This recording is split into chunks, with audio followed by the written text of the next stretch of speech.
Morning, everyone, and welcome to another edition of Black Box Thesis Talks. This time we're in the Design Week edition. And as you know, the exhibition called Reveal, Uncovering Layers of Creativity over at our Art Center 950 space, we had two furniture designers, grad furniture designers. We had Andi Lee and Oscar Chang. And actually, this week they're exhibiting at WantedDesign, which is part of the ICFF Furniture Fair in New York City.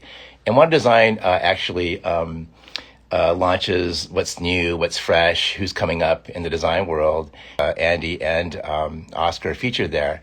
So I'm going to go ahead and invite Andi in. Hi, Andi. How are you? Good, good. How are you? I'm doing great. How's the show been for you? It's pretty good. So, So yeah. you're at the WantedDesign Launch Pad exhibition? Yeah. Great. Yes. And what are you showing? I'm showing two of my chairs. Like the blue one I made for the Hayward's like sponsor class, and also like the red like injection molded chair for the clean making furniture design class. Are these two pieces you showed at the Reveal exhibition? It looks like you showed the blue one, right? Yeah, I showed the blue one at the review exhibition, and then the red one was in uh the gallery at the Hillside campus. Oh man, I love it. I love the red and blue chairs together, and they're so different, from each other. So maybe just tell us a little bit about the blue one. Like, tell us about the inspiration for that and how that started. So the blue one is designed for the working environment. So when people having more privacy, they are less likely to move around. And the lifestyle is more sedative. So the blue chair is designed for like to sitting at different positions or like moving around in their own spot too. Yeah. Okay, so it actually rotates, right? Or how does Yeah. that work? Yeah, it rotates. Yeah, does this kind of rotation and also like the like other like that way. Yeah. Is that meant for like break time or relax time or work, or how do you see people using that? It's probably more like in office like space or like airport or like a lounge area, Mhm. I guess. Yeah. Yeah, I like the cantilever. I mean, was that really hard to engineer? Sorry. Was that difficult to engineer? Yeah. I tested a lot of mechanism. I bought like a lot, and finally found one that worked. Mhm. It's amazing. Can we see the back of it? Yeah. That's the back of the chair. Hmm. Hmm. Yeah, beautiful. Yeah, thanks for sharing that. So tell us a little bit about the plastic chair, or is that a plastic chair?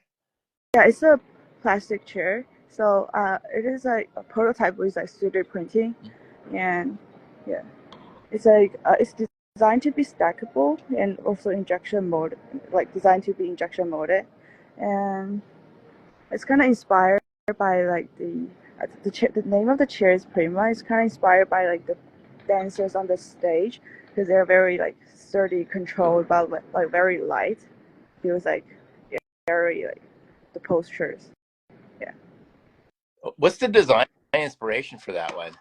Uh, it's like it's kind of inspired like by the posture like of the dancer on the stage. It's a prima dancer, Hmm. so they're like they have like very strong, but meanwhile it feels like kind of like airy, like very lightweight, like but like a lot of like very controlled. Yeah. Yeah, I can see that. It's very fluid, but it looks sort of like it's in movement as well.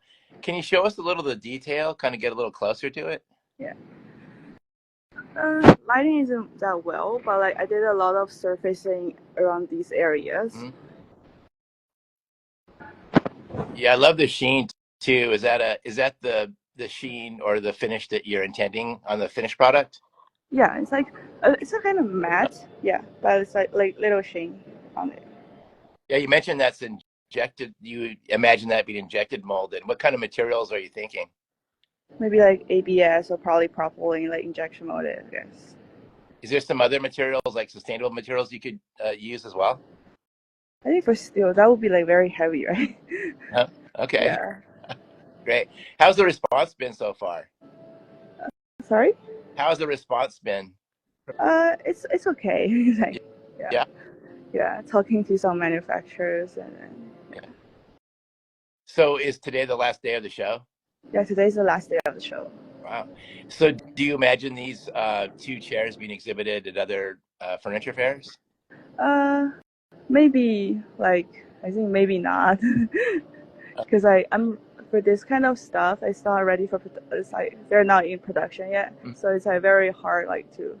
Um, just like for trade show, it's probably getting some exposure, but there are people asking, "Am I selling them?" Or but like I cannot produce them right now. It's like yeah. But in the future, I might make some stuff that I can probably produce in like small stock. That would be better. Yeah, I mean, I guess I imagine these two chairs, they have different production levels, right? Yeah. So some could be like on a small scale production. Uh, like, but the way it's manufactured, probably design. It's more like designed for mass I, production because like the mold is like having cost. Yeah. I see. Is that red chair stackable? Yeah, it's stackable. Yeah. I mean, I love how different they are. It shows a real diverse range, in the kind of furniture you're interested in. What's your favorite furniture to design? Like, sorry. What is your favorite type of furniture to design? Because Uh, those are very, you have the upholstered piece, which shows that skill level that you have there. And then you have the other one, the hard, it's more like plastic injected molded piece. What's your favorite type to design? I don't have any. To be honest, I don't have any preference because I'm open to anything because I always want to do new stuff like making with new material. Oh, that's great. So what are you looking forward to designing next? Uh, we are planning to like because I drive to like last time I was driving from LA to New York. So on our way like road tripping, I think we find some interesting materials. Like we probably want to like get some of the material in testing in the future. Oh, okay. So where do you find inspiration? Huh? Sorry. Where do you find inspiration? It's like traveling because we are having a road trip, like getting like different like local towns and then landscapes. Yeah. Ah, I see. I see. What did you enjoy most? What landscape do you enjoy most on the road trip from LA to New York? Kind of like because like we go like all the way from the west to the east. I did we did some hiking, and yeah we like the west areas like and we went to the Arches National Park. It's pretty amazing. Yeah. Yeah. I mean, can you imagine some kind of like furnishing or lighting design inspired from that trip? Yeah. Yeah. We're gonna after we go back, we're gonna like start to do something right away. Oh, that's great. Are you driving back to LA? Yeah, we are driving back to LA. Great. All right. Well, have a great rest of the show. I think you said today is the last day. Thank you. Thank you. Bye. Okay. Bye.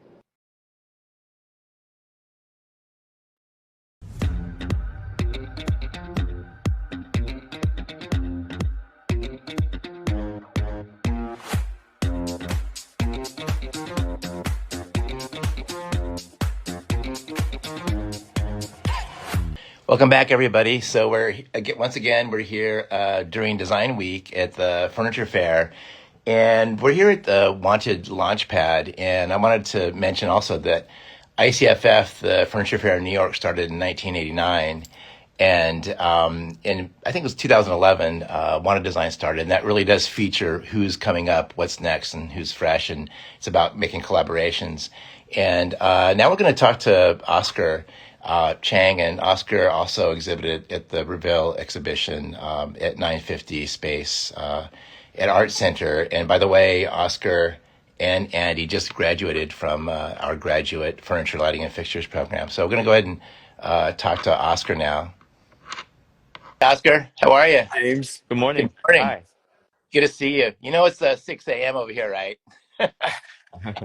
Yeah, So how's the yeah. been for you? It's been really good. I've been talking to a lot of tradespeople, manufacturers, and brands, and brands I'm really interested in as well. So Yeah, it has been fruitful for me so that's far. good. Have you exhibited with Wanted Design before? First time. Yeah. Oh, great. yeah, for me, it's first time. Yeah, great. So how was your expectations and how did it measure up for you? So I don't know. This like since it's my first time, it's kind of more like just gaining the experience of what a real world trade show is Mhm. like, and kind of learning how to uh, like how the whole process kind of unfolds. And I think it's been really helpful for me in terms of like starting a career and know and talking to a lot of people who's kind of in the same stage as me, kind of also trying to like kickstart their career right now. So getting perspectives from other individuals that are kind of wearing my shoes as well, Yeah. are in the same position as me. What an invaluable experience. I mean, you just graduated, what, 3 weeks ago? Yes, and immediately like a huge trade show after. So Yeah, it's been that's inspiring and impressive. So what are you exhibiting today? so I'm exhibiting let me two outdoor one outdoor chair, one outdoor counter stool, and another nesting stool that I designed. And all of them are pitched for rotational molding. So um, I've been talking actually to a lot of outdoor companies already, including Heller. And the full scale model, as you probably know, are all 3D printed, full scale, to look as close as possible to the final kind of injection molded and the rotational molded results. Let's talk about that for a minute for people that aren't familiar. So you're mentioning rotational molding and injection molding. So talk us about those processes. Yeah, so this is actually one of the school projects we did, and the pitch was to design an injection molded like outdoor chair.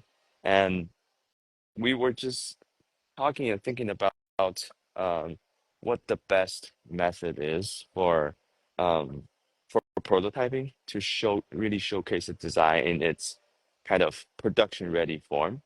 And that's why we kind of chose full scale 3D printing, because it's basically the same material, it's the same plastic, the finish will be very similar. So to get to the highest fidelity possible, so we can really pitch to the brand in a very professional way, uh, we chose full scale 3D printing, and that's kind of like the reasoning behind this method. Well, that's incredible that we can do that now, and you can kind of make it work so that it would actually be aligned with those kinds of fabrication methodologies. Mhm. And so, I guess with rotational molding and injection molding, you could choose a mix of materials. Is that right? Yes, and there has been a big focus currently on like sustainability Mhm. in terms of what people use in injection molded furniture. Like and yeah, I think throughout this whole exhibition, it's been a very prominent theme, Mhm. like regenerative or sustainable like plastic and um so. And I suppose this materiality is actually is best for outdoor use. Is that right? Mhm. Great. So let's talk about the design a little bit too. I mean, they're very elegant. I see the silhouettes there, and I understand that you have a fine art background. Mhm. So maybe talk about these, I guess, profile or silhouette, or what's the inspiration for these chairs? Yeah. So, the inspiration for it, there's kind of like a little bit of an evolution here. Like this is one of the first pieces I made since I got to our center, and also the first kind of injection like molded plastic furniture I ever did. And the inspiration for this one is it it's quite simple actually. Like it's inspired by like calligraphy and ink strokes. So the gesture of a single continuous like ink stroke movement, and it's really about the transition of the thick and thin, and kind of translating that sculpturalness into like a functional object. And I think how my like fine art background was playing out in this design is that I kind of was thinking about this sculptural expression that I was very obsessed with and that I'm also familiar with, and kind of incorporating it into a commercially viable or production ready piece. So that was the intention for this. And I I, recall. Go ahead. yeah, yeah, sorry. I was going to say that I recall at the Reveal exhibition, Uncovering Layers of Creativity, you had a few sketches and drawings there that were like painterly, and that was like that how you generated the profile for this? Yes, and yeah, so it's like a combination of 2D exploring, like just using actual ink strokes as part of the process, and also I also brought my sketch models too, Nice. and just to allow people love to see those and to showcase my process of going from 2D to 3D and back to like just kind of like a back and forth process. Mhm. So, and I would say the chairs are kind of the evolution from this, for me, like in terms of creative process. And so this chair is inspired by the folding creases of sand dunes. So trying to capture that, the transition of forms of energy, Mhm. um, of that quietness of the sand dune, and kind of thinking about where the creases turn, where it folds, kind of on the chair, how it manifests into an outdoor chair, and kind of balancing that sculpturalness with functionality as well. Because I we kind of have to like design this piece with like the outdoor use in mind. So kind of incorporating like a drainage hole into it while not letting the functionality part overshadow the form. So kind of I designed the drainage hole in a way that it's kind of really hidden, like you don't really see it from a lot of angles. And um, also thinking about what the best category is to showcase this form. Like I initially designed only this chair, and but the flow of the form kind of really suggested it can be elongated as well. So I actually also designed the counter stool that's behind it, which is here right now. This is actually my first time seeing it as well. I shipped it directly from China, so but I think the result turned out really well and kind of translating into two pretty powerful objects. And It's really strong. I mean, I really enjoy the kind of silhouette and the kind of subtle, sophisticated curves that kind of come and disappear. And it kind of makes me think of your thesis work too, which was really, correct me if I'm wrong, but I believe it was about like Mhm. erosion in nature. And now that you're talking about it, it just makes me feel like this is really a strong kind of philosophy in your design language. How are you feeling about this? Yeah, I feel like my my collection in general, like the collection I made in school, it has been a very kind of progressive like evolution. And because I was thinking about sand dunes and how wind sculpts different forms for this one. And for thesis, I kind of took it a step further and really looking at the process of erosion, which is still wind sculpting the landscape, and kind of looking at it in a more poetic and profound perspective, and kind of really dissecting um, the emotions, the impact behind such force, the force of nature. And like design that reads nature, that interpret nature, that abstract nature, I think has been what I have been explored during my thesis show, and it kind of all started, I think, from this chair. So, Mm. Yeah, I mean, I could see these going really well with the vertical lighting element. And we'll share an image of that light later. mhm. But I could see this working with that, the way you have the kind of curves that kind of disappear. Almost looks like it's kind of evolving through the, as you said, like sculpting the sand, Mhm. with the wind. I love that. And the texture and surface seems to be aligned also with the, sort of conceptual nature of it. Is that intentional, these surfaces you thought about? Yeah, yeah. That like so first of all, the color scheme for this is actually sand dunes throughout different times of the day. Like this kind of a lighter beige sand color, it's like sand dunes, it's desert during the day, during dawn, and so kind of like a sand-lit color. Mhm. The more terracotta, like warm brownish color, is sand dunes during dusk. Mhm. So kind of that notion of time, of ephemeral moment, is Mhm. embedded into the color scheme for this one. And the finish, I think it naturally landed on a very matte finish, to kind of mimic that like sand dune, that quiet, solemn feel of the sand dunes.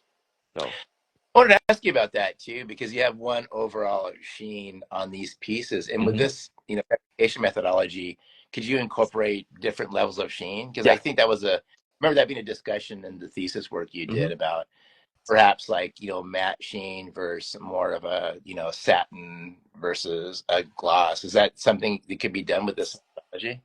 Definitely. Because this is like the full scope prototype. It really gives me the freedom to like post process in whatever way I feel is suited. So I can do like a really sheen finish as well. And I actually have explored it on the ink stool. Mm-hmm. And it's kind of like a trade-off because the more sheen it is, the more form and the more kind of transition of surfaces you see. So the sculpturalness is more emphasized, but then it kind of loses that like quiet but solemn quality that Mm-hmm. my inspiration had, like the sand dune. So kind of finding that balance between like intention and actual aesthetic. So I mean, this seems like it's an entire body of work and exploration in one sense, but I also wanted to ask you about this idea of the kind of strata or erosion, and I think also in your thesis work you were kind of starting to explore maybe multi-materialities, mhm, how those kind of yes. conjugate together. And in terms of the sculpture nature, it monomaterial, that's an awesome exploration. And mhm. I'm wondering how you're feeling about that. Is that separate, or do you maybe want to explore more of that idea of different sort of materials kind of coming together and melding together in this idea of erosion? I think I'm actually now more interested in this combination of material and how different material manifests the force of erosion differently, and kind of what's the best treatment for each material to kind of showcase that quality. Like for like felt drapes, it's probably doing like a cutout, doing different layers. For wood, it can be seriously milling it in a certain way to kind of mimic that erosion process. Mhm. And for it, so it's all different across the material, and I think, and also looking at the interaction, the chemical reactions between when you combine those materials together. And um, so actually for my thesis, I was exploring three different manifestations of erosion, and I kind of had to choose different materials to manifest those aspects. Mhm. So yeah, I think like what I shown here is just like one version of that take on the force of nature. And yeah, it's been so my thesis has, I think, definitely took it a step further to really look at it in a broader context with more materials and mediums. So On the other hand, you spoke about interaction with materiality. How about the interaction with the user? I mean, what do you explore in that in terms of the ergonomics of it, or how people encounter it? First, they visualize it, mhm. right? They see it, and then when they encounter it, whether it's sitting in it or sitting in it or on it, or how do you feel about that aspect? Or how does that translate that kind of conceptual nature into the actual interaction for the user for you? I think that's something like that's even on another layer, the next step of furniture design. And it's also kind of why I chose furniture design, like over kind of sculpture or even like industrial design, because I think furniture at that scale, at that size, is the most impactful object that's also personal to us, on a daily basis. And to be able to make full scale prototype that are like this one is actually sittable. Like I actually printed this one to have really thick like wall thickness, Mm-hmm. and so it's actually very sturdy and pretty solid. So you can actually sit on it. So to be able to move past like just rendering and just like small scale models like into something that people can actually interact with, I think it is why furniture design is it's very intriguing, even like among other design disciplines. And kind of, I think I explored it further as well, like in my thesis show. And kind of when I used more tactile material like felt, like upholstered shells, and you know, doing different treatment to the metal, and also kind of that matte finish and the form to the lighting piece. So kind of really exploring that tactility and I think like the physical experience and the visual impact that the actual full scale prototype has. I think it's what I've been exploring. So Yeah, it's very, very well executed, Oscar. Congratulations. And thank I you mean, so much. sure, of course, do you see another evolution of extension of this notion of, erosion and strata and how, nature kind of transforms and evolves? Or are you looking forward to, is there a whole other kind of like philosophy you're exploring as well? So I actually like in my future work, I want to move past like just erosion. Like for my thesis paper, actually, I've been exploring just the concept of reading nature and abstracting nature and what nature kind of informs us about our own experiences. So kind of like erosion is just one aspect, like in my grad show, like I talked about how like erosion informs us to look at perceive time differently, like look at nature's way of telling time, which is very slow and deliberate, and in contrast to kind of how we are so trapped in this social concept of time. So kind of how nature, forces of nature inspired us to live our lives differently. And erosion is just one force. So I've been thinking about a lot of other natural forces as well. And I think Mm, that's where my pieces will go next. That's where my design will take inspiration from next. So it's a very continuous exploration yeah. for me. Very poetically said, Oscar. Thanks so much, and congratulations again. And hope you have a great rest of the show today. Yeah, thank Uh, you. It's been, yeah. of course.